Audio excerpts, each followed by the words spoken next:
Russia Ukraine యుద్ధాన్ని ఆపేందుకు తీవ్ర ప్రయత్నాలు చేస్తున్న అమెరికా అధ్యక్షుడు డొనాల్డ్ ట్రంప్ వెనక్కి తగ్గినట్లు తెలుస్తోంది. ఉక్రెయిన్ శాంతి ప్రయత్నాలను ట్రంప్ విరమించుకునే అవకాశం ఉంది. రష్యా దురాక్రమణను ఎదుర్కొనేందుకు ఐరోపా దేశాలు ముందుకు రావాలని ట్రంప్ పిలుపునిచ్చినట్లు తెలుస్తోంది.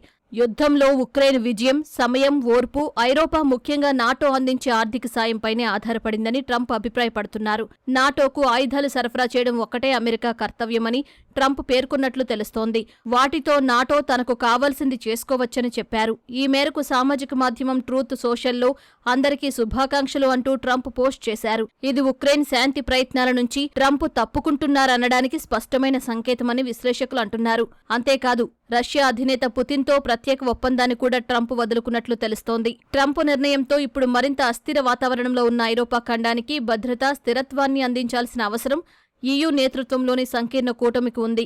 అయితే ఈ కూటమిలోనూ కొన్ని సమస్యలు ఉన్నాయి. ముందుగా ఐరోపా నేతృత్వంలోని సంకీర్ణ కూటమి ఒక స్థిరమైన సంస్థ కాదు.